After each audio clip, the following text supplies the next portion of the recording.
Welcome to Illuminati Silver. We tell you the truth about silver. Today is Sunday the 10th of October 2021 and we're looking at last week's gold and silver price figures and those indicators which could affect their price this coming week. Last week prices remained broadly flat. Even though the all-important Nonfarm Payrolls report came out on Friday, it proved somewhat disappointing on their face, but also at the same time gave an underlying perspective that the economy, though slowing down, is still growing nevertheless. Now this video is almost identical to our weekly update published yesterday, so if you've listened to that, there's no need to proceed further. If you haven't, then enjoy.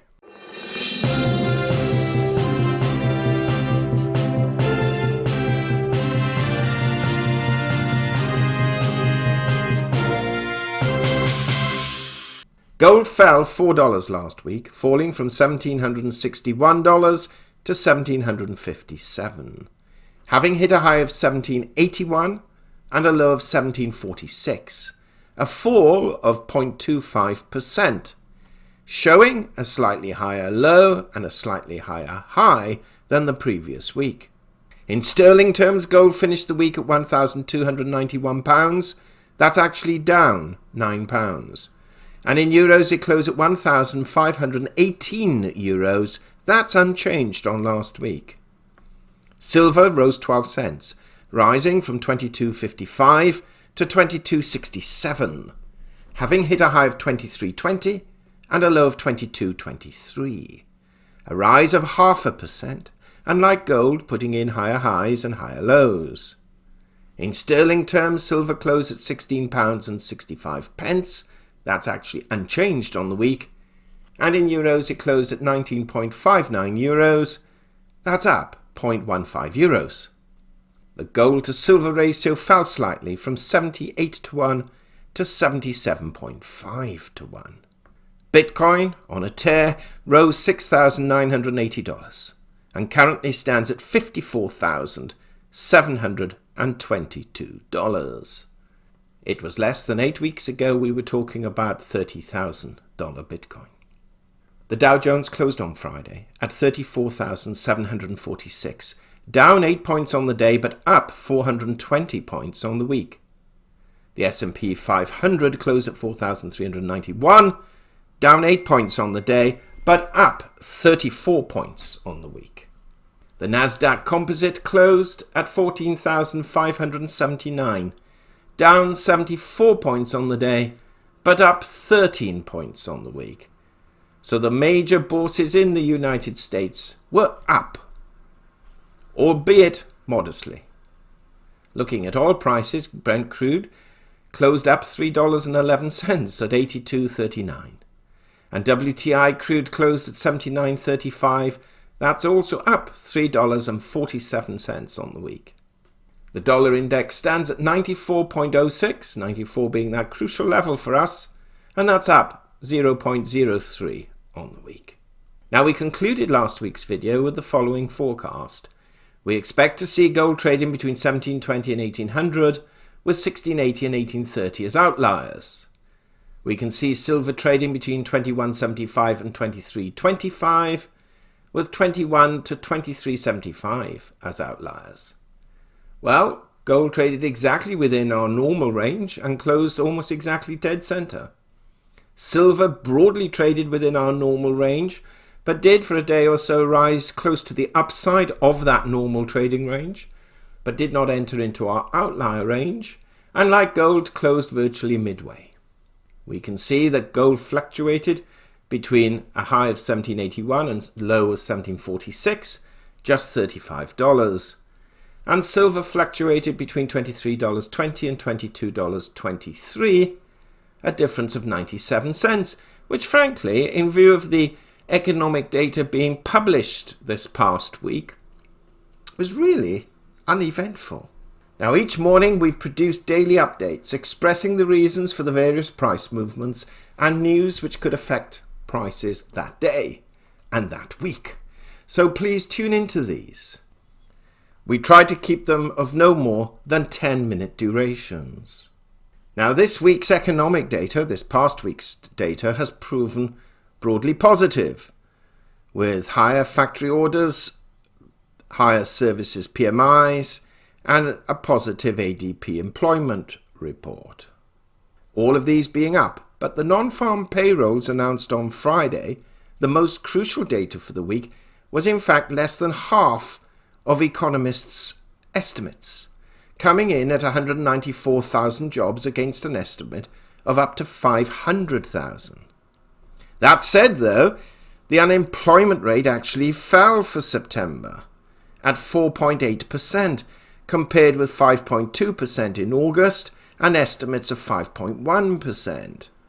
We saw average hourly earnings also rise to 0.6%, compared with 0.4% the previous month. You see, the headline figure saw a 123,000 job decline in government payrolls, while private payrolls increased by 317,000. The announcements of these figures immediately resulted in a spike of around $20 for gold and 60 cents for silver, but then we saw these prices fall back again. Now, in spite of the dollar falling, two-year yields continued to trend upwards. Now, although the jobs report data was weaker than expected, the unemployment rate was better, which caused a little confusion at first in the markets. Part of the reason for this, and then the decline in gold prices from the peak, was the readjustment of the August figures, which originally reported 235,000 new jobs added, but that was then updated this month to 332,000. When you add this to the jobless claims report published on Thursday, which showed a decline of 38,000 job claims, or jobless claims, I should say, overall, the economy does appear to be gathering positive momentum. Now, please note that in our last update last week and during the week, we stated to watch the ADP report, the jobless claims, and the non-farm payrolls jointly and compare their findings. Now, an article published by MarketWatch stated, quote, "The tepid September jobs report adds to growing evidence the recovery has slowed, but it probably won't deter the Federal Reserve from announcing plans soon to start to wean the economy off its easy money strategy," unquote. Now, from a technical point of view, gold will face resistance at the 50-day moving average of $1,779 or $1,780, with support at the 10-day moving average of $1,753, though we still maintain $1,750 as the real support level for gold, though technically not. Medium-term momentum has turned positive, and the MACD points to higher prices. Silver markets broadly have been consolidating, roughly between $22 and $23, and frankly are determinable by the US dollar value and gold prices broadly, or their direction. We have resistance at the 50-day moving average of $23.50, and support at the 10-day moving average of $22.45. Like gold, short and medium-term momentums are positive, and the MACD histogram points to higher prices. Now, before we give our price forecast for this coming week, let's take a look at the economic data being published in the United States, which could have a bearing on prices. On Monday, there's nothing scheduled because we have Columbus Day holiday. Tuesday, we have the NFIB Small Business Index for September and job openings for August. Wednesday, the Consumer Price Index, Core CPI, both for September, and the FOMC minutes, which we think we broadly know what they contain, simply because of comments made after the last meeting and the Jackson Hole Summit, and various testimonies given to Congress. Thursday, we have the weekly jobless claims and producer price index for September, and then on Friday, quite a lot of important data. Retail sales and retail sales excluding automobiles for September, import price index and business inventories for September, plus the consumer sentiment index and the Empire State Index for October. So Wednesday, Thursday and Friday are important next week, with perhaps Friday being the most important, as retail sales will give an indication to bank governors when the FOMC reports on November the 3rd, whether the economy is continuing its uptrend or not, and whether that growth is slowing or not, all of which could have an impact on their tapering decision.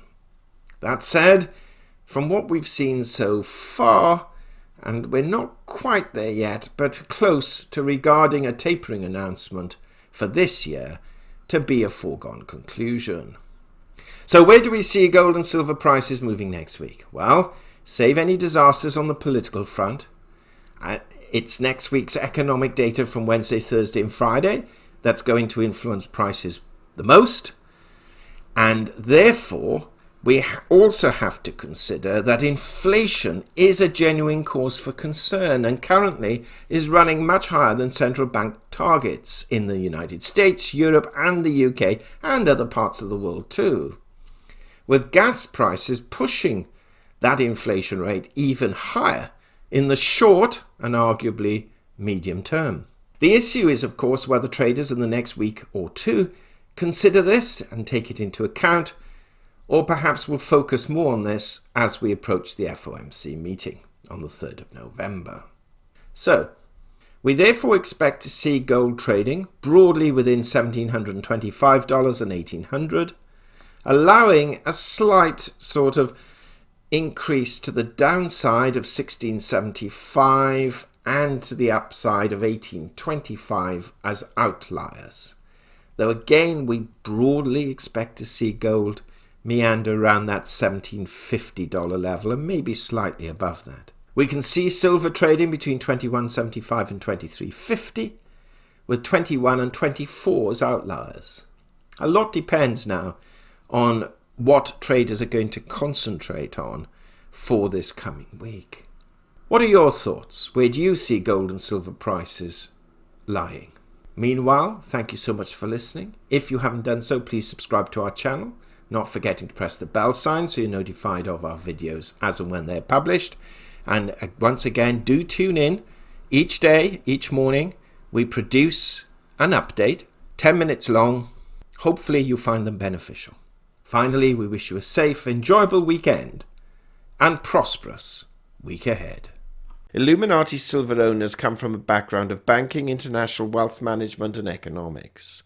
Having now retired from these worlds, we are not qualified to give investment advice.